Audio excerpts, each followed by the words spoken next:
قوم عاد کے بعد قوم سمود، قوم سمود کے بعد قوم لوط، قوم لوط کے بعد قوم شعیب، قوم شعیب کے بعد قوم موسیٰ علیہ السلام۔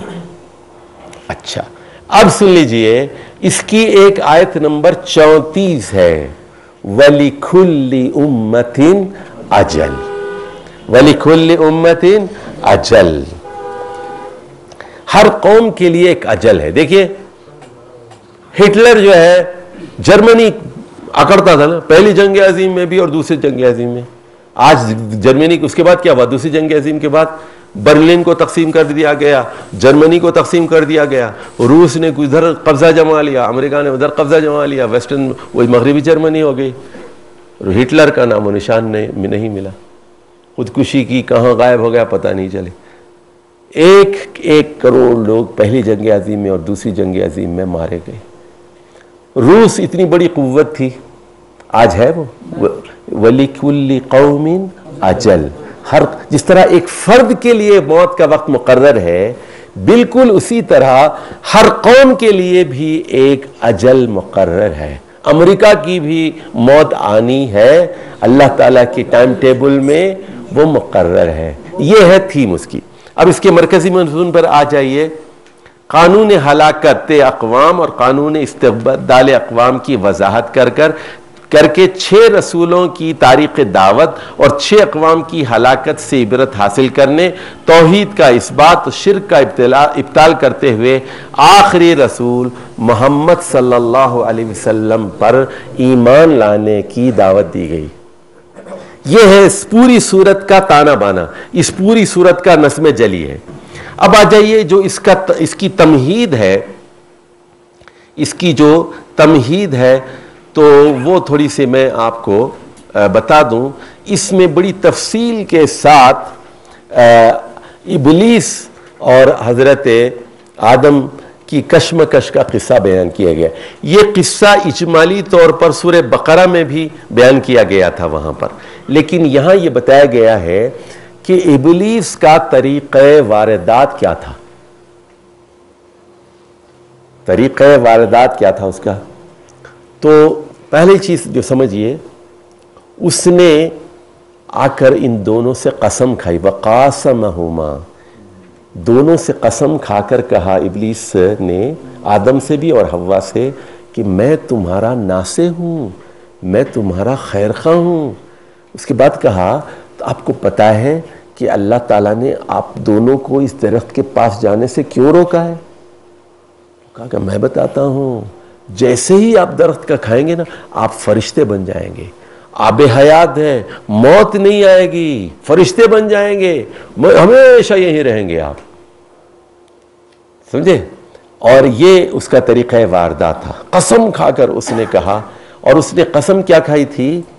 اس نے قسم یہ کھائی تھی کہ میں کسی کو شکر گزار نہیں رکھوں گا، اور اے اللہ تو دیکھ لینا میں تیرے بندوں کو ناشکرہ بنا کر رہوں گا، ناشکرہ بنا کر رہوں گا۔ اچھا اس کے بعد ہوا کیا؟ جیسے ہی انہوں نے وہ جو ہے درخت کے نزدیک گئے تو پھر ان کی ستریں کھل گئیں، ان کی شرمگاہیں کھل گئیں۔ فَتَفِقَا يَقْصِفَانِ مِنْ غَرَقِ الْجَنَّةِ۔ اچھا دیکھیے، فطرت اور شرم ان کے اندر موجود تھی، جیسے ہی ان کی ستریں کھلیں فوراً وہ درخت کی، جنت میں کوئی بڑے بڑے پتے تھے، غالباً کیلے کے تھے ہوں گے یا اس طرح کے کوئی اور بڑے پتے ہوتے ہیں نا، وہ پتے وہاں سے توڑ کے انہوں نے اپنے آپ کو ڈھانپنا شروع کیا۔ اور تو اس سے بات معلوم ہوئی کہ ابلیس کا سب سے بڑا کام یہ ہے، وہ فحاشی اور عریانی پر اکساتا ہے، انسان کو بے لباس کرتا ہے، اور لباس انسان کی فطرت میں شامل ہے۔ اسی لیے ہمارے جو جد امجد تھے آدم اور حوا نے جو ہے فوراً درختوں سے پتے پکڑ کے انہوں نے اپنی شرمگاہوں کو ڈھانپنا شروع کی۔